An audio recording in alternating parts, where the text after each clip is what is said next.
WWE बहुत easy है, इतना इजी नहीं है। बहुत संघर्ष करना पड़ता है रेसलिंग के लिए।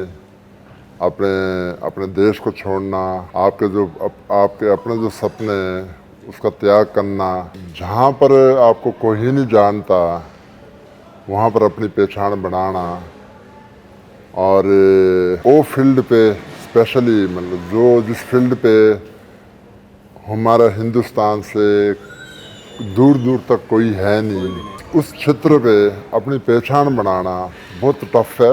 और अच्छा लगता है, लोग अप्रिशिएट करते हैं कि जब बोलते हैं कि खाली सर आप हिंदुस्तान के प्राउड हो, आपने हिंदुस्तान के लिए बहुत किया है। तो जो जितना संघर्ष है वो सारा मतलब एक उसके उसके सामने फीका पड़ जाता है। सो या बिल्कुल मैं 2000 पे फर्स्ट टाइम मैं यूएसए गया और वहाँ पर मैंने प्रॉपरली रेसलिंग सीखी।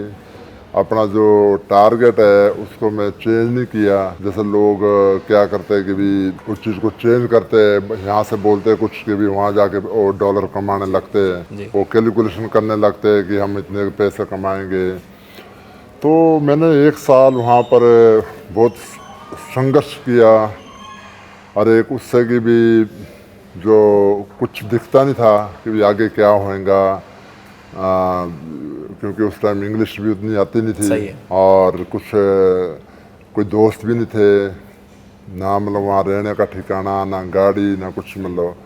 तो उस चीज़ को सामने रख के सारी चीज़ें 1 साल पूरा संघर्ष किया। तो उसके बाद मैं मतलब एक अपने आप को लक्की बोलूँगा कि जिनको सीधा उसके बाद काम मिला WWE में, रेसलिंग में।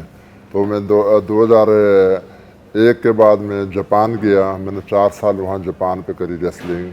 तो वहाँ तो और वर्ष है, वहाँ तो किसको इंग्लिश भी नहीं आती। जापान में तो बिल्कुल नहीं आती है। या मतलब यहाँ तो वहाँ तो ऐसे कि जैसे अमेरिका में तो चलो ठीक है, थोड़ा बहुत चल जाता, थोड़ी बहुत इंग्लिश बोल भी लेते तो अंडरस्टूड कर लेते हैं। जी। जो तो जापान पे उनको तो वो तो अपनी मतलब उनकी भाषा है जापानीज, उससे अलावा कुछ बोलते ही नहीं हो।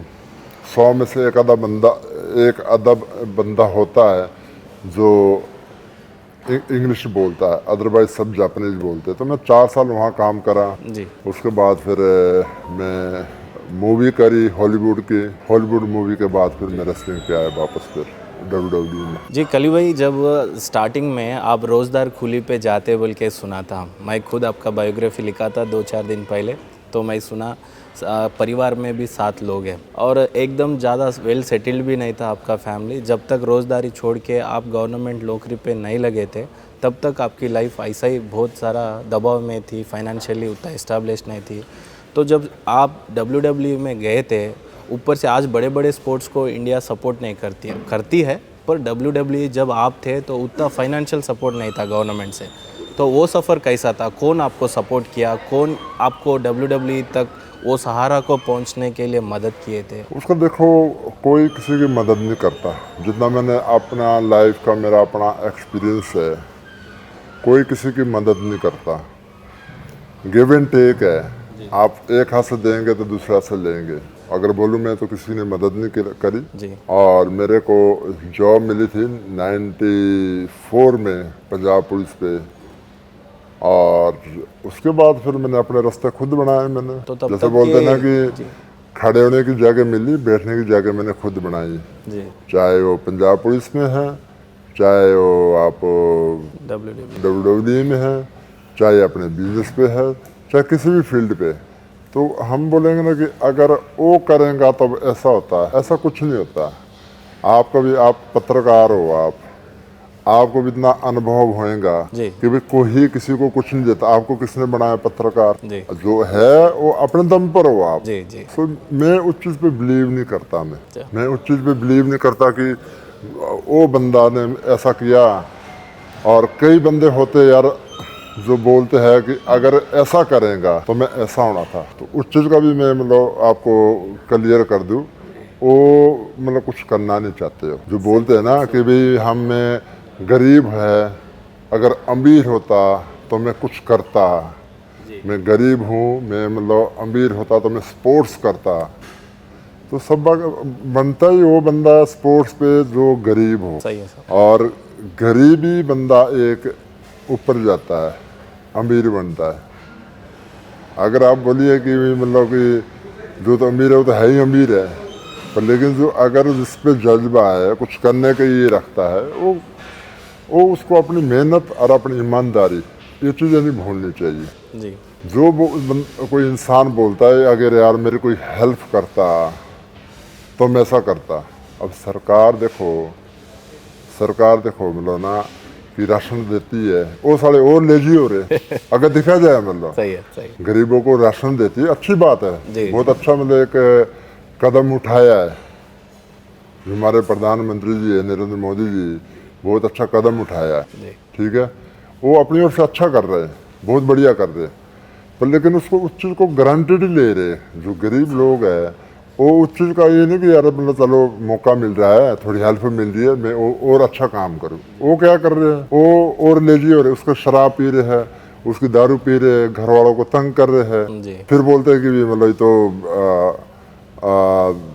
क्या बोलते हैं नशा बढ़ गया।